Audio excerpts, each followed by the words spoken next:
नमस्कार दोस्तों, स्वागत है एक बार फिर आपके अपने YouTube चैनल जीवा स्टडी पर। मैं वरिष्ठ अध्यापक मुकेश कुमार जांगड़ आपका स्वागत करता हूं। तो इस वीडियो में हम बात करेंगे आरपीएससी सेकंड ग्रेड यानी वरिष्ठ अध्यापक भर्ती के बारे में। तो आपको पता है कि कुछ पदों को वित्तीय स्वीकृति मिली है और वो पदों की संख्या 2100 कुछ है। ठीक है, 2100 कुछ पदों को वित्तीय स्वीकृति मिली है।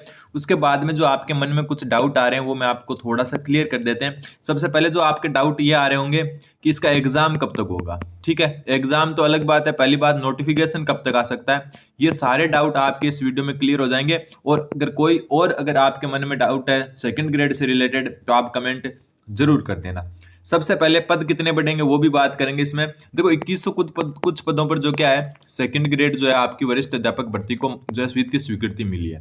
अब बात यह कि इसका नोटिफिकेशन कब तक आएगा, तो जो जानकारियां मिल रही है उसके अनुसार जो है इसका नोटिफिकेशन जो है आपका दिसंबर के अंदर आने के फुल चांस है। दिसंबर महीने में आपका इसका जो है नोटिफिकेशन आपको 100% देखने को मिल सकता है और हो सकता है कि नवंबर लास्ट में भी देखने को मिल जाए, लेकिन अपन दिसंबर मानकर चलते हैं। ठीक है, अचानक सरप्राइज मिलेगा, जैसे आपका फर्स्ट ग्रेड का मिला था वैसे ही सेकंड ग्रेड का अचानक सरप्राइज मिलेगा और आपको जो है दिसंबर एंड तक या दिसंबर में जो है आपको 100% इसका नोटिफिकेशन देखने को मिल जाएगा।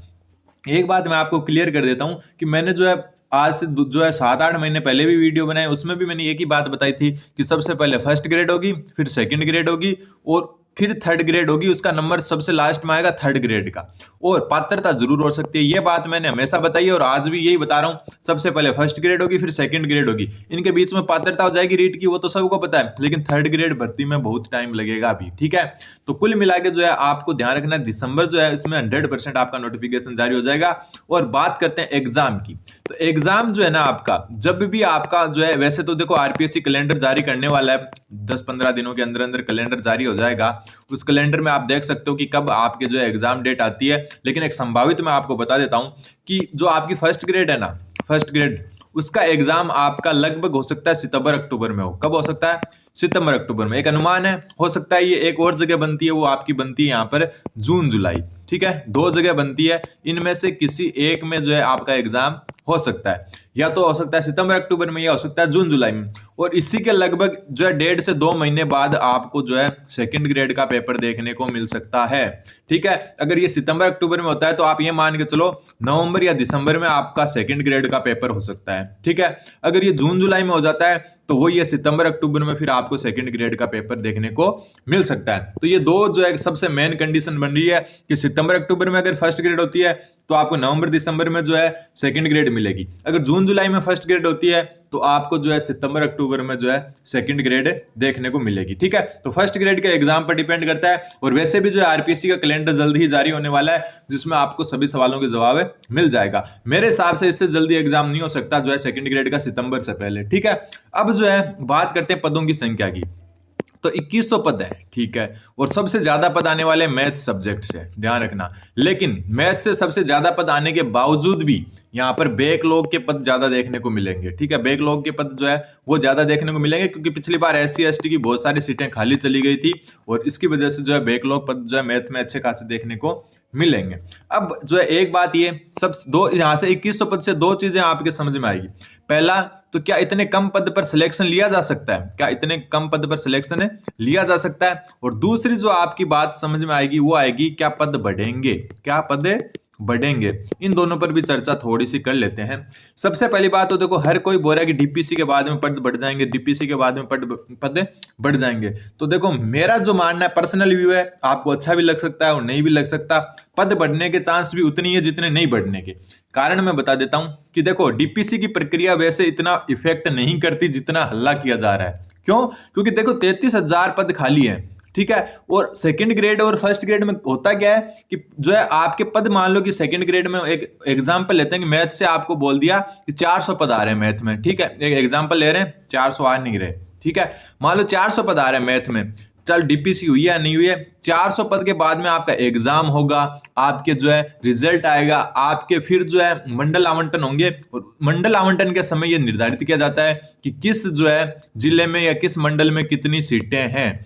तो उससे पहले तो डिसाइड ही नहीं करना, और इतनी सीटें तो आपके पास है कि आप आराम से जो है बिना डीपीसी के भी एग्जाम अच्छा करवा सकते हैं। तो पद बढ़ने के चांस बनते भी हैं, नहीं भी बनते। नहीं बनने का कारण क्या है कि जो है आपके हो सकता है डीपीसी इफेक्ट करे और डीपीसी के बाद में पद बढ़ जाए। और दूसरा कारण पद नहीं बढ़ने का भी उतना ही है, वो कारण मैं आपको बता देता हूं। देखो ये भर्ती होगी आपकी 2025 लास्ट में एग्जाम होगा, ठीक है। 2026 जो है पूरा जो है लास्ट तक हो जाएगा इसको ज्वाइनिंग होते होते, ठीक है। ज्वाइनिंग में जो है लास्ट तक चले जाएंगे ये, ठीक। लास्ट तक चले जाएंगे तो फिर क्या होगा, 2027 आ जाएगा। 2027 में एक न्यू सेकंड ग्रेड आएगी जो चुनावी भर्ती होती है, बड़ी भर्ती, ठीक है। चुनावी बड़ी भर्ती आएगी जो कंप्लीट होगी चुनावों तक, यानी 2028 वाले चुनावों तक। तो ऐसा मेरा मानना, मेरा पर्सनल व्यू है, और आज तक का इतिहास देखते हुए कि पद नहीं बढ़े तो नहीं भी बढ़े। नहीं बढ़ने का कारण क्या है, इस भर्ती को आगे खींचेंगे। 2027 में आपको नई बड़ी वैकेंसी, जो चुनावी वैकेंसी है, जो 10-12 हजार पर कितने पर भी आ सकती है, वो देखने को मिलेगी, ठीक है। अब दूसरा बात है कि इतने कम पद पर सिलेक्शन लिया जा सकता है, तो देखो सिलेक्शन तो जो है ना कम पद पर ज्यादा इजी होता है, कम पद पर ज्यादा इजी होता है। और मैंने खुद ने जो है 7400 पदों की रीट में भी फाइनल सिलेक्शन लिया है, 1600 पदों की सेकंड ग्रेड मैथ में भी फाइनल सिलेक्शन लिया है, और मात्र 70 पदों की सेकंड ग्रेड संस्कृत डिपार्टमेंट में भी सिलेक्शन लिया है। तो सिलेक्शन के लिए पदों की संख्या इतनी महत्वपूर्ण नहीं है, जितने कम पद होंगे कंपटीशन कम होगा। क्यों? क्योंकि जो स्टूडेंट अलग कोई वीडियो की तरफ चला जाएगा, कोई पटवारी की तरफ चला जाएगा कि यार इसमें तो पद कम है, क्यों आज मैं अपनी किस्मत इससे अच्छा तो इस वीडियो पटवारी में अच्छे पद हैं, उधर चले जाते हैं।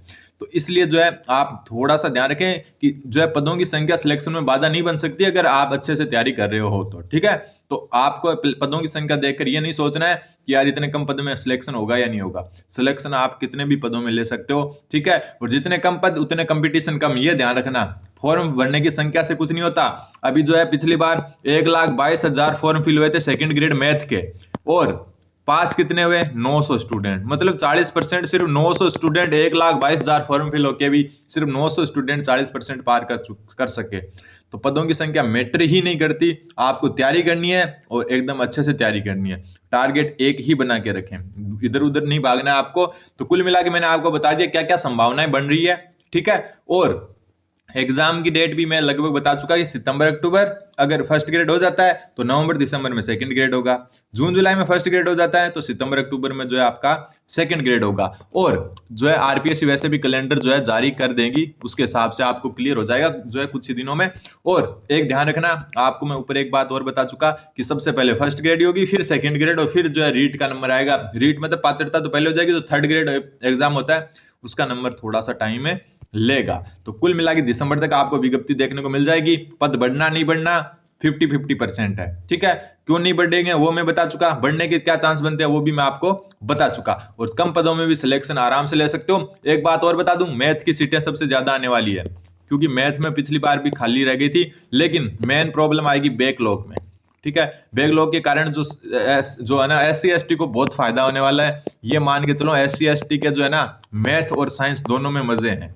मैथ और साइंस दोनों सब्जेक्ट वालों के सेकंड ग्रेड SC/ST में एकदम फुल सीटें आने वाली है। बैकलॉग में बहुत सीटें गई हुई है, तो वो सारा का सारा आपको फायदा होने वाला है। तो इन दो कैटेगरी वाले जो है एकदम अच्छे से तैयारी करें। खाली ओबीसी की भी गई थी कुछ सीटें, लेकिन जो है ओबीसी पर जो है आपका बैकलॉग नियम उस टाइम लागू नहीं था। उसके बाद में गहलोत सरकार ने जो है ओबीसी के लिए भी बैकलॉग की व्यवस्था की थी, वो लागू हुआ या नहीं वो कंफर्म नहीं है, लेकिन पिछली भर्ती पर लागू नहीं था। तो आप जो है सिर्फ SC/ST को ही फायदा होगा बैकलॉग से, ठीक है। तो कुल मिला के जो है अच्छे से तैयारी करें, पदों की संख्या की तरफ ना देखें, क्योंकि आपको बस टारगेट क्या रखना है, 5 साल में जो ये सरकार है ना, जिसका 1 साल तो हो गया, मतलब 4 साल जो है ना अगले, उसमें जो है 2 सेकंड ग्रेड आएगी, 2 फर्स्ट ग्रेड आएगी, ठीक है। और एक तो या 2 रीट, एक भी आ सकती है थर्ड ग्रेड, या 2 भी आ सकती है, ठीक है। तो ये इतनी वैकेंसी है ना टीचिंग एग्जाम की, इनमें से एक लेनी है आपको बस, ठीक है। एक लेनी है, तो पदों की संख्या बढ़ना जाए, उनमें से अगर अच्छे से तैयारी करोगे तो किसी ना किसी में तो जरूर आपका सिलेक्शन होगा, ठीक है। और अपनी जो है क्लासेज चल रही है कलाम वाली, तो आप जो है चैनल को सब्सक्राइब कर सकते हो। धन्यवाद। बाकी जो है आपके डाउट है तो वो कमेंट जरूर कर दें, ठीक है। धन्यवाद।